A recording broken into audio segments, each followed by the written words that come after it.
Et pour terminer avec le point macroéconomique, je vais prendre une autre actualité que vous n'avez certainement pas loupé, qui ne vous a pas échappé. C'est le pape. Je ne peux pas quand même finir macroéconomique sans parler du pape. Le pape a fait quelque chose d'inédit. Au Cameroun, on dit qu'il a fait l'impensable, l'inimaginable. On parle du pape. Le pape a fait fort. Parce que je ne sais pas si les gens réalisent ce que le pape a fait. Le pape a fait quelque chose. Je suis sûr que même lui-même, il ne réalise pas ce qu'il a fait. Lui-même, il ne réalise pas.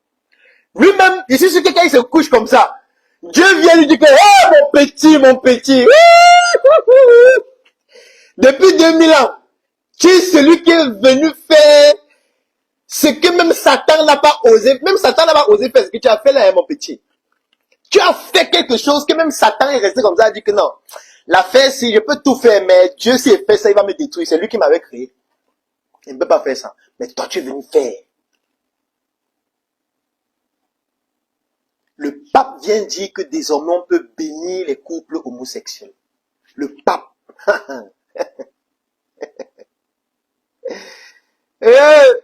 Je suis sûr que l'ancien pape a démissionné à cause de ça. Je suis sûr.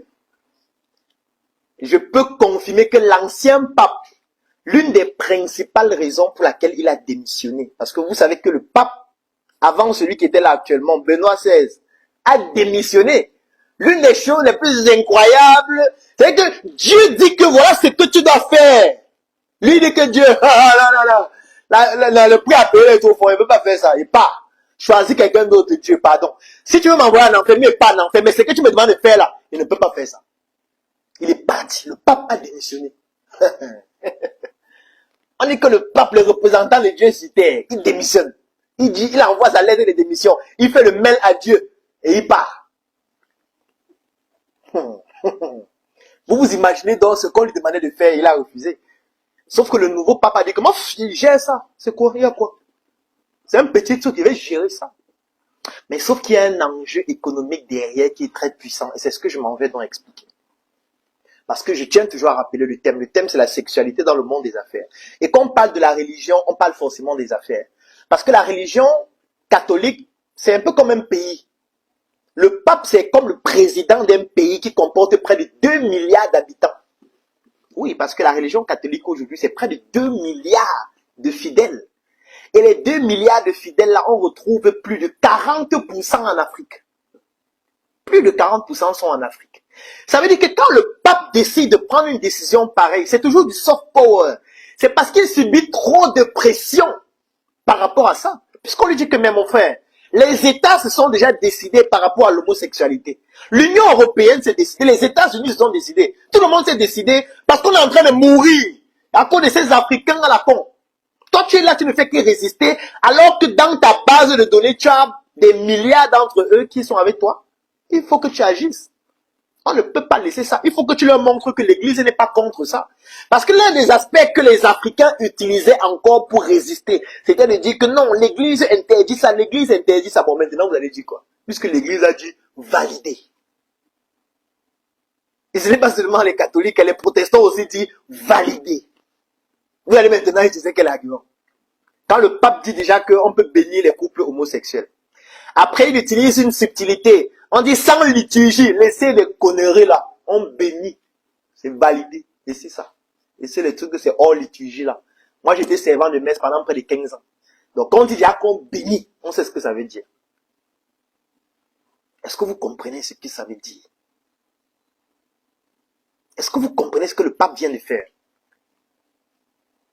Le pape vient de succomber à la pression. Il n'en pouvait plus. Alors, qu'est-ce que ça signifie? Après, il y a plusieurs avantages économiques dans cette décision du pape. Premier avantage économique,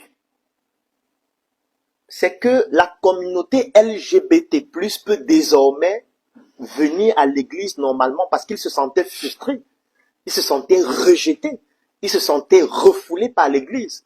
Aujourd'hui, désormais, ils peuvent venir à l'église et en plus être bénis par le prêtre, bénis par l'évêque, bénis par le pape. C'est pas beau ça? Et vous savez que la communauté LGBT+, c'est une communauté qui est très puissante en termes de lobbying, qui est très puissante sur le plan économique, qui est très puissante même sur le plan des actions sociales, qui est très puissante en termes de subventions aux organisations et aux pays qui soutiennent leur cause. Donc, première chose, c'est l'attractivité des LGBT à l'église. Deuxième avantage, les subventions et le soutien caritatif. Aujourd'hui, un LGBT peut se lever et dire qu'il va construire une église, juste parce que cette loi-là l'a tellement marqué qu'il dit que pour remercier le Seigneur, il construit une église, il construit une cathédrale, il subventionne la construction d'une école, il encadre, il recrute des catholiques désormais dans son entreprise. Oui, c'est un autre avantage. L'autre avantage, c'est le tourisme religieux.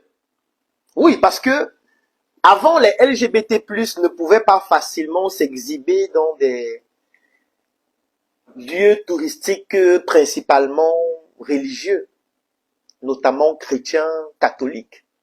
Aujourd'hui, ils peuvent le faire et ça fait des entrées financières très importantes. Vous voyez l'influence de la sexualité dans le monde des affaires. Un autre avantage majeur, c'est le fait que l'Église catholique a un impact très important dans l'éducation. Parce que moi, si je prends peut-être l'exemple du Cameroun, au Cameroun, les écoles les plus performantes sont les écoles catholiques, d'obédience religieuse globalement. C'est le cas dans presque tous les pays. L'Église catholique investit beaucoup dans l'éducation, construit des écoles, maternelles, primaires, secondaires et même des universités. Bon, imaginez-vous maintenant, lorsque le pape dit déjà que l'homosexualité, il n'y a pas de souci, c'est tranquille, on peut les bénir. Ça veut dire que l'élève qui est dans une école catholique à Ouagadougou, il sait que non, l'homosexualité, c'est quelque chose de normal, il n'y a pas de souci. Même si la loi l'interdit, mais le pape a dit que c'est bien, et je fréquente dans une école catholique, ça veut dire que c'est bien. Le président, c'est qui? Quand le pape a parlé, Dieu parle, le président vient dire non. C'est du soft power encore. Après, certains vont se dire, non, et là, j'ai suivi certains discours de certains évêques en Afrique qui disaient, non, ce n'est pas normal, on ne peut pas accepter ce que le pape a dit là, non, on est contre ça. Mais dès qu'ils ont fini de dire ça, le dimanche prochain, ils célèbrent la messe. Il n'y a pas l'argent. Il n'y a pas l'argent. Puisqu'il faut la quête. Tu vas prendre la quête où? Tu as fini de tirer sur le pape.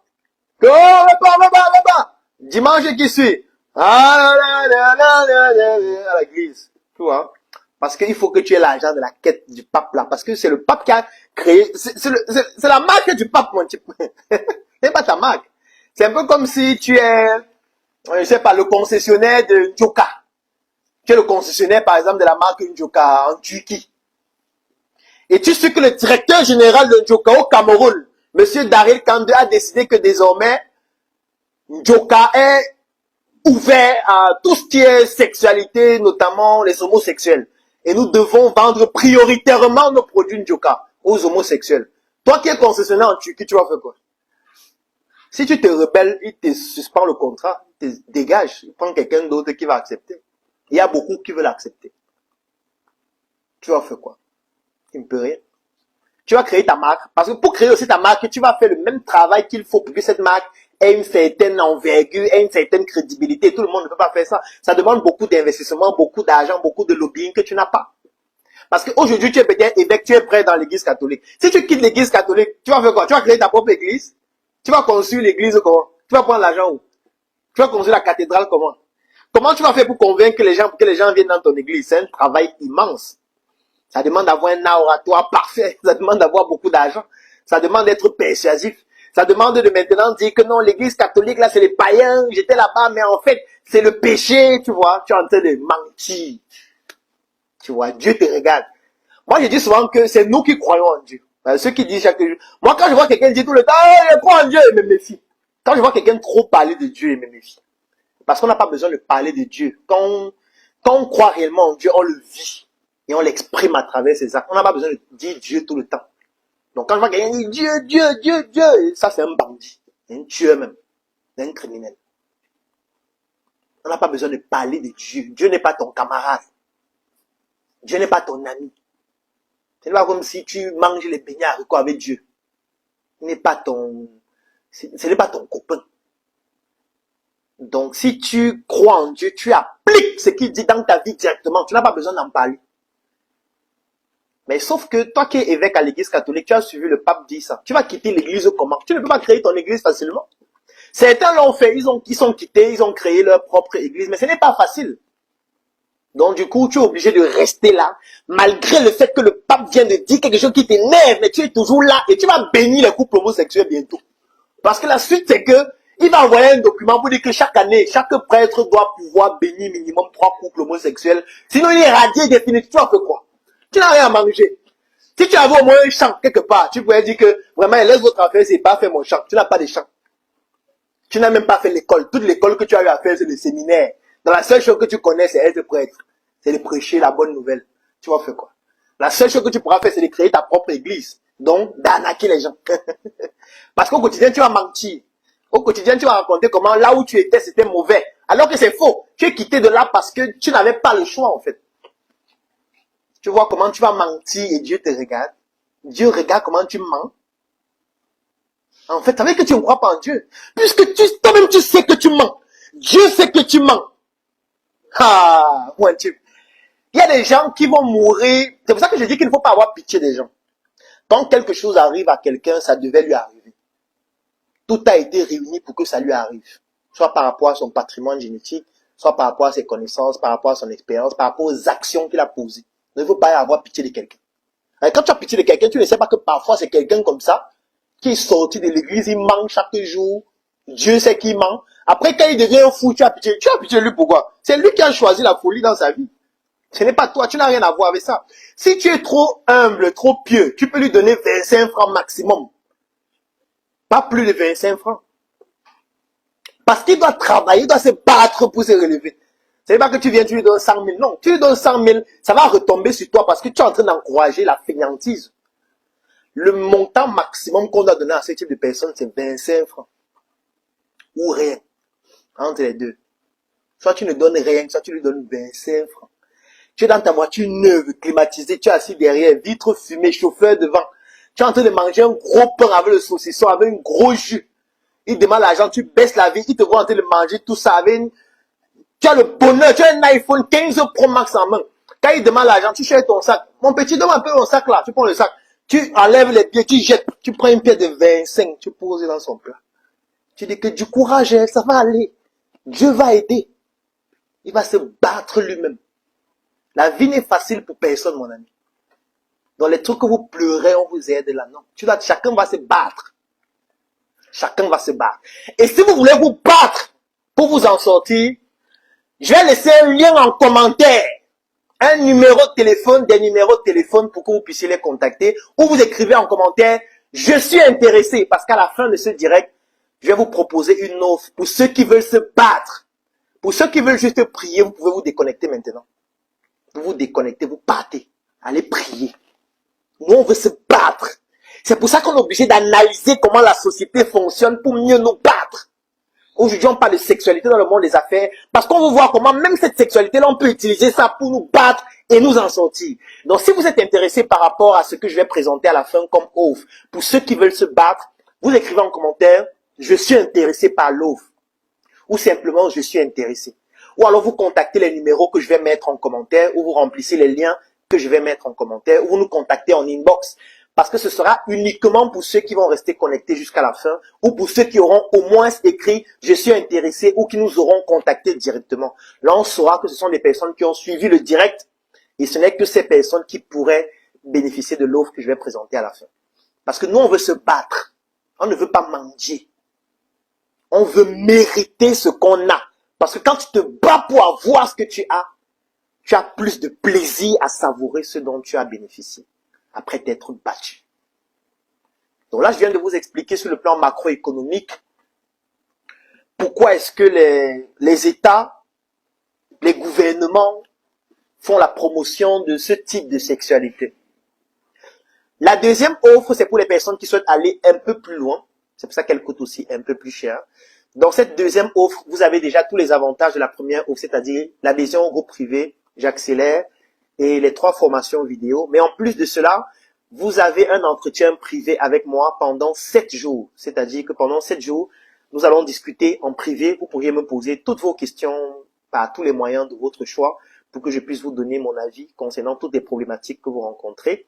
Et le deuxième avantage en plus dont vous allez bénéficier, c'est une publication de votre projet sur ma page Dr Claudel Numbissier, afin que ça permette à votre projet d'avoir de la visibilité. Donc cette deuxième offre coûte 50 000 francs ou 100 € pour les personnes qui sont à l'extérieur du Cameroun. Donc en payant 50 000 francs, 100 €, vous bénéficiez de l'adhésion au groupe privé J'accélère, des 3 formations vidéo que j'ai listées, notamment le sexpionnage en entreprise, sexualité et entrepreneuriat et mal baiser. Ce sont les formations vidéo, les 3 font pratiquement 10 heures de temps. Vous bénéficiez d'un entretien privé avec moi. On pourra discuter pendant 7 jours sur votre projet ou sur toute autre thématique de votre choix sur lesquelles vous avez besoin de mon appréciation. Et enfin, vous bénéficiez d'une publication de votre projet ou de votre initiative ou de vos produits sur ma page Dr Claudel Numbissier. Donc voilà les 2 offres que j'ai à vous proposer pour ce soir. Pour pouvoir bénéficier de ces offres, vous écrivez en commentaire « Je suis intéressé ». Ça va nous permettre de savoir que vous avez suivi le direct et que vous avez donc la possibilité de bénéficier de ces offres. Et là, nous allons vous contacter et répondre à votre commentaire. Vous pouvez, si vous voulez aller plus rapidement, contacter un des numéros que j'ai posté en commentaire. Il y en a plusieurs, vous contactez juste un seul et puis vous allez bénéficier de l'offre. Vous avez des liens qui vous conduisent à ces numéros directement sur WhatsApp ou vous pouvez contacter ces numéros par appel ou tout autre moyen de votre choix. Vous pouvez remplir le formulaire ou les formulaires qui sont disponibles en commentaire. Quand vous allez remplir les formulaires, vous allez nous donner vos informations et immédiatement, nous allons vous contacter pour vous permettre de pouvoir en bénéficier. Ou alors, vous pouvez écrire en inbox, ça dépend aussi. Mais quand vous écrivez en inbox, soyez précis. Ça veut dire, vous vous présentez, vous dites que voilà, je veux bénéficier de telle offre. Vous mettez vos coordonnées directement aussi. Peut-être un numéro WhatsApp, un mail ou tout ce que vous voulez. Ça permet à ce qu'en répondant à votre inbox, on puisse immédiatement vous contacter et vous permettre d'en bénéficier. Ou alors, vous pouvez passer dans nos sièges. Le siège de la Startup Academy en Côte d'Ivoire, à Abidjan, le siège de la Startup Academy à Yaoundé, à Douala, ou le siège du NRC. Donc voilà ainsi présenté les 2 offres que j'avais à vous présenter pour ce soir. La thématique du jour, c'était la sexualité dans le monde des affaires. J'ai défini ce que c'est que le sexe, ce que c'est que la sexualité. Je vous ai parlé de l'influence de la sexualité dans le monde des affaires sur le plan macroéconomique, sur le plan microéconomique. Et si vous souhaitez aller beaucoup plus en profondeur, vous souscrivez à l'une de ces offres. Et là, je pourrais répondre de manière privée à vos différentes questions, peut-être supplémentaires que vous avez eues et qui ont été générées par rapport à ce que j'ai développé aujourd'hui. Un travail pro commence par un pro en SM. Change toute ta garde-robe, remplace tout par SM de la tête aux pieds. Désormais, tu t'habilles en SM, un avenir propre commence par un style en SM. Par un style en SM.